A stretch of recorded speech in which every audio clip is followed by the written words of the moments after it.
Good day everyone, I am Siti Nurhaliza and in this presentation I will be introducing Alliance Bank Malaysia Berhad, one of the leading mid-sized bank in the country. Alliance Bank has a long-standing history that dates back to 1958. Over the years, it has grown through several mergers and reorganizations, forming its current structure in 2001 as part of Malaysian financial sector master plan. Today, it operates under the Alliance Financial Group, offering comprehensive banking service.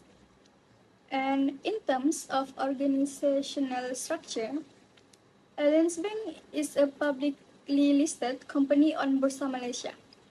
It has several co-subsidiaries, including Alliance Islamic Bank and Alliance Investment Bank, which provide both conventional and Sharia-compliant financial solutions.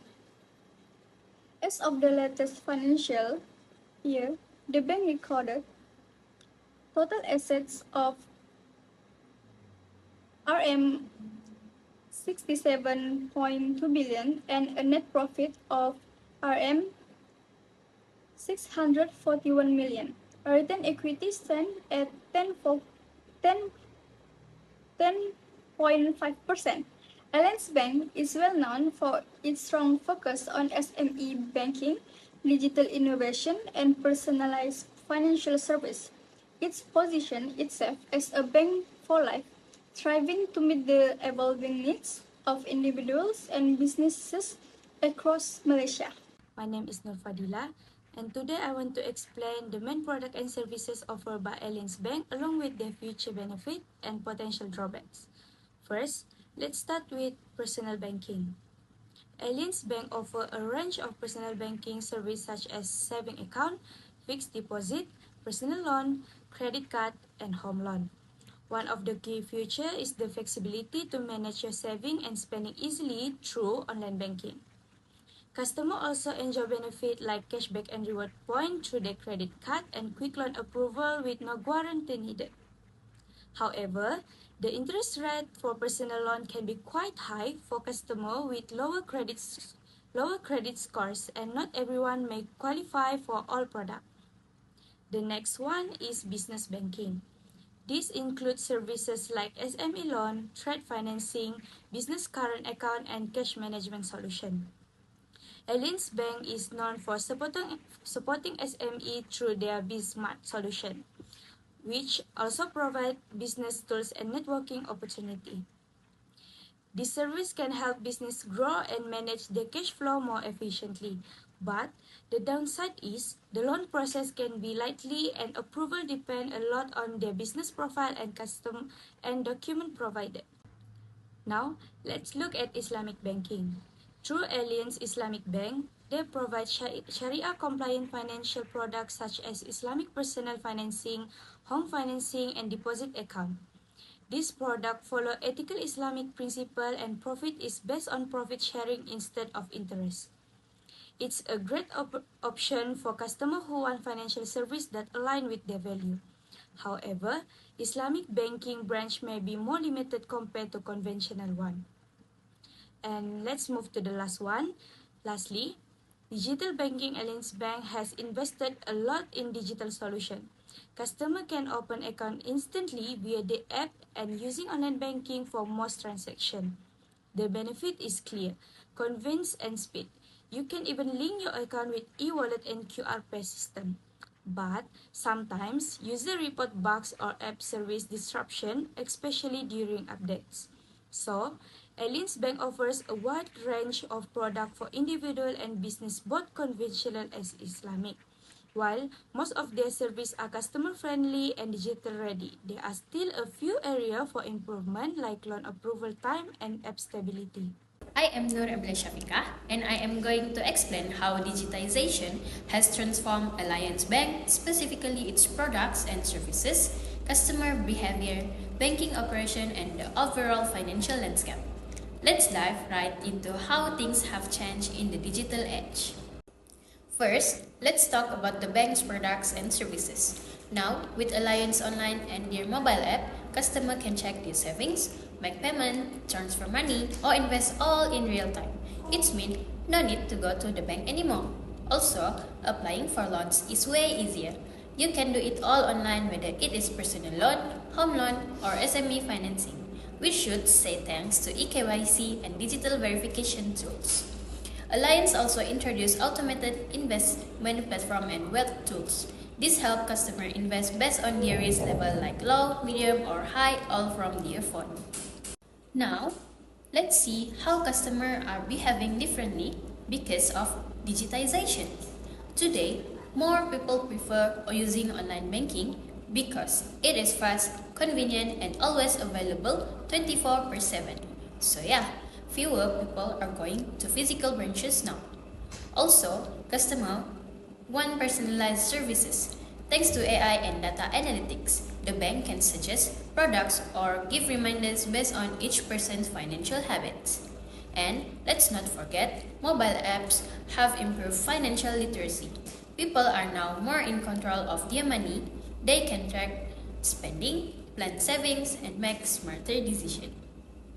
Behind the scenes, things have changed a lot too. Digitization has helped the bank run more smoothly. Things like loan approval and account management are now faster thanks to automation and fintech tools. It also helps the bank cut costs. They don't need as many workers for routine tasks, and they can save on physical infrastructure like branches. Of course, with everything going online, security is super important. That's why Alliance Bank has invested a lot in cybersecurity to protect customer info and follow regulations. Now, let's zoom out and look at the bigger picture. Digital banking has helped more people, especially in remote areas, get access to financial services. This is called financial inclusion. That's a big win for the community. At the same time, banks like Alliance are now competing with fintech startups and digital-only banks. So they need to keep improving and innovating to stay relevant. Also, with digital platforms, it is easier for banks to respond quickly when bank negara change. Things like interest rate, that helps the market stay flexible and up to date. My name is Jurika and today I will be presenting an overview of the company's financial performance focusing on two key areas, profitability and liquidity for the years 2023 and 2024. Let's start with profitability. In 2023, the return on asset was recorded at 1.01%, which showed that the company was quite efficient in using its assets to generate profit.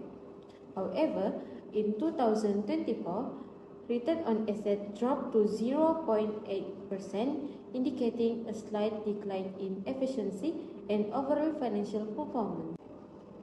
Moving on to the return on equity, in 2023, it stood at 9.90%, reflecting strong profitability from shareholders' funds. In 2024, the return on equity slightly decreased to 9.62%, showing a small dip in returns, though it remains at a healthy level. We also observe a change in the interest rate, which is the difference between the interest rate on loans and the interest rate on deposit. In 2023, the spread was 2.02%, but it narrowed to 1.83% in 2024, suggesting tighter profit margin from lending activities. Lastly, the net interest margin, NIM, also experienced a decline from 1.94% in 2023 to 1.79% in 2024, indicating slightly lower returns from interest earnings. Now, let's take a look at liquidity ratio. The loans to total asset ratio increased from 89.93% in 2023 to 90.68% in 2024. This tells us that a greater portion of the company's asset was allocated to loans, which could improve income but may reduce liquidity. Meanwhile, the liquid asset to total assets ratio improved slightly, rising from 5.38% to 5.97% over the same period. This indicates that the company becomes slightly more capable of handling short-term financial obligations. To sum up, even though the company experienced a slight decline in profitability in 2024, there was some improvement in its liquidity position. This shows that while profit margin may have tightened, the company remains financially stable overall. My name is Karl Danial, and I'll be presenting the asset quality of our financial performance by looking at three key ratios. Let's start with loans to deposit ratio. In 2023, the loan to deposit ratio is 94.01%, which it increases in 2024 to 97.11%. This shows that the bank is lending more aggressively using a higher proportion of its deposits for loan disbursement. Now, we move on to the deposit to shareholder fund. In 2023, the ratio was 7.54 times and it increased to 8.20 times in 2024.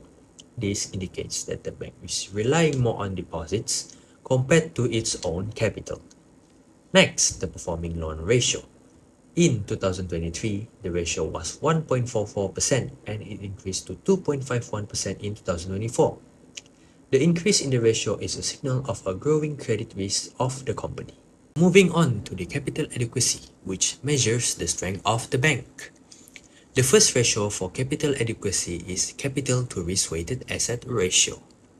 In 2023, the ratio is 19.4% and it slightly decreased to 19.3% in 2024. This ratio confirms that the bank is well capitalized and capable of withstanding any potential financial shocks. Now, the second ratio is core capital ratio. In 2023 and 2024, the core capital ratio remained stable at 14.5%. This indicates that the bank has consistent financial strength and a sound risk management strategy. Furthermore, we move on to the management soundness of the bank.